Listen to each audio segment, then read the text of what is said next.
Dulu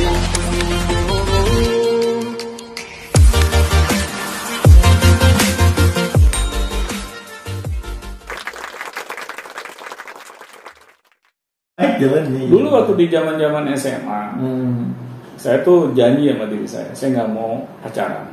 Saya maunya belajar dengan benar. Saya pengen menjadi siswa yang teladan. Tetapi keinginan sekedar keinginan. Kenyataannya tidak seperti itu. Jadi karena kan saya ya terpengaruh sama lingkungan, sama teman-teman saya. Masa sih Dono nggak pacaran? Lo emang nggak suka perempuan gitu? Nah itu kan akhirnya saya ngerasa panas gitu kan. Masa sih gue dikatain kayak gitu kan? Saya malah akhirnya ngajak taruhan gitu. Pokoknya nih minggu ini gue nggak dapet cewek, ya gue traktir lo makan semuanya. Nah akhirnya kan jadinya kayak begitu gitu. Ya sekedar main-main gitu.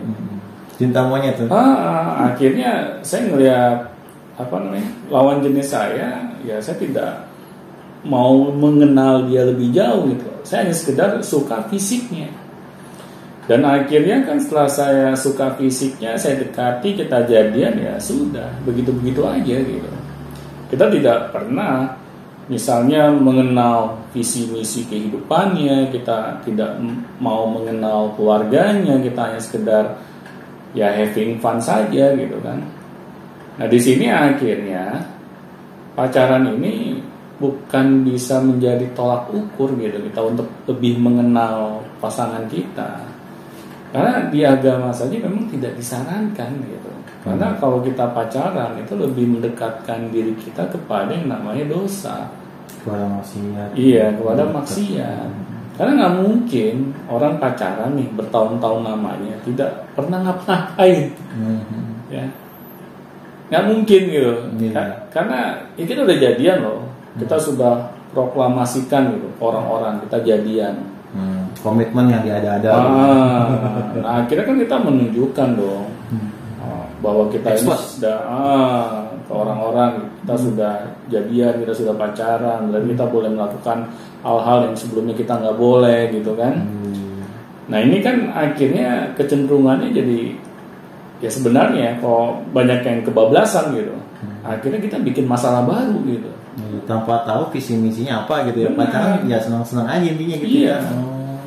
Seharusnya ya kalau saya tahu dari dulu hal ini gitu, ya saya akan paksa diri saya untuk melakukannya gitu. Saya harus lebih mengenal calon saya dulu. Apa sih visi misinya dia di dalam kehidupannya. Saya harus lebih mengenal keluarganya, saya harus lebih mengenal karakter aslinya. Ya kita harus lebih banyak berkomunikasi secara verbal. Kita nggak bisa gitu hal seperti ini kita tidak bicarakan dari awal, terus kita bisa paham siapa pasangan kita. Ngalir aja. bahasa gitu ya. Emang harus dikondisikan gitu. Dikondisikan, kita bilang ke pasangan kita di sini ingin melakukan suatu hal yang baik di masa depan, kita ingin serius, oleh karena itu ya kita harus saling terbuka. Kita ucapkan hal itu di awal, bahwa kita memiliki keseriusan gitu dengan calon kita ini, kita nggak main-main sama dia. Tetapi kan hal ini zaman saya dulu ya tidak pernah kepikiran gitu. Dan tidak ada yang mengajarkan. Iya, tidak ada yang mengajarkan. Akhirnya saya mengalir aja gitu. Orang tua kita ya siapa sekarang cewek itu cuma paling cepat aja gitu doang kan pertanyaannya. Siapa sekarang cewek? Nanya cewek. Iya. Padahal kalau kita tidak mengenal visi misi calon kita, nanti ketika kita sudah berumah tangga, mulailah tuh konflik start dimulai. Karena apa? Karena orang yang berbeda visi dan misi, akhirnya dia memiliki cara pandang yang berbeda di dalam kehidupannya. Misalnya si ayah, dia dalam melihat kehidupannya ya bekerja itu yang ngapain sih ngoyo, santai-santai aja lah, Belanda masih jauh. Terus si istri ternyata memiliki etos kerja yang luar biasa gitu. Akhirnya dia ngeliat suaminya enak juga malah gitu kan. Ini Nggak suami kerja gue santai aja gitu kan. Iya. Bangun seringnya kesiangan, terus udah bangun kesiangan masih ngopi dulu lagi gitu kan, nggak buru-buru pergi cari pekerjaan gitu. Nah akhirnya kan si istri juga ngelihatnya gedek gitu kan. Lama-kelamaan si istri capek juga gitu melihat si suaminya seperti itu. Akhirnya terjadi lagi perceraian. Nah ini kan yang kita tidak mau gitu sampai terjadi di dalam kehidupan berumah tangga kita, karena dampaknya ya ke anak-anak. Yang kemarin kita bahas mengenai dampak broken home. Nah makanya ini sangat penting kita bahas di awal visi misi di antara pasangan ini gitu. Visi misi ini harus disesuaikan atau disepakati, Pak. Misalnya kita harus gini atau disepakati aja. Kamu ini, aku ini. Ya intinya kita harus bersepakat. Dia bisa menerima nggak suaminya, calon suaminya ini yang memiliki visi misi seperti ini. Oh, disepakati. Terus si suaminya ini harus menyepakati juga calon istrinya yang misalnya memiliki visi misi yang seperti ini. Kalau tidak ada kesepakatan, ya lebih baik jangan dilanjutkan. Karena apa? Ini akan menambah masalah di kemudian hari gitu. Kita seperti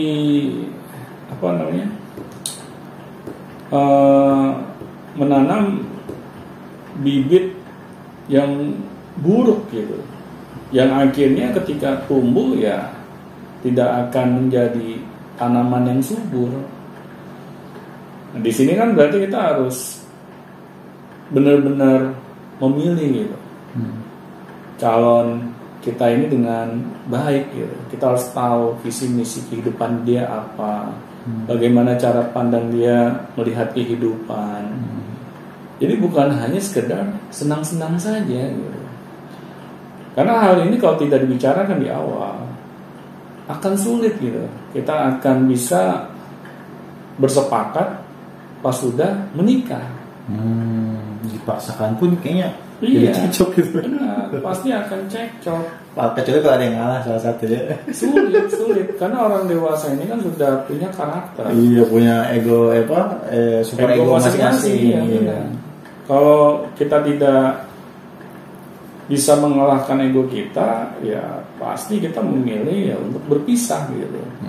Makanya terjadinya banyak perceraian itu bukan dikarenakan kadang ya karena suami kita udah nggak ganteng lagi atau nggak istri kita sudah nggak cantik lagi gitu kan.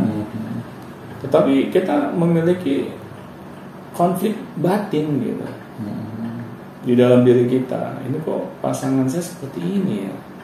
Udah saya kasih tahu berulang kali tetap kayak bebel gitu. Iya benar.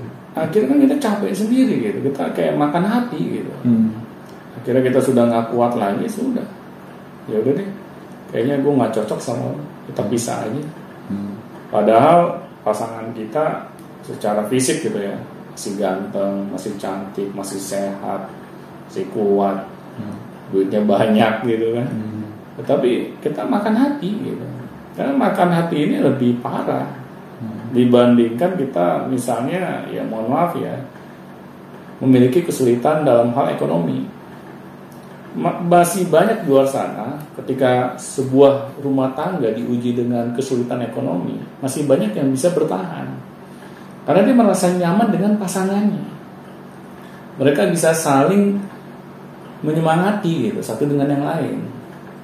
Tetapi kalau udah makan hati, waduh, sulit gitu. Karena tidak semua orang gitu rela batinnya tersiksa.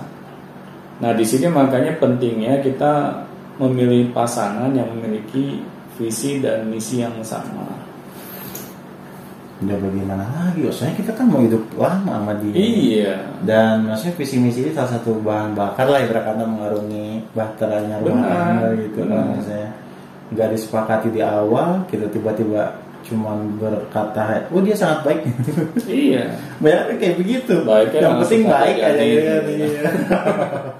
Maka yang penting baik, yang penting ini gitu kan, ya sudah langsung aja jadi gitu. Benar. Karena kalau kita hanya sekedar pacaran, kita hanya melihat topeng pasangan kita, bukan siapakah dia aslinya gitu. Nah makanya pentingnya gitu kita mencari tahu. Kalau perlu ya kita mencari tahu dari orang-orang terdekatnya.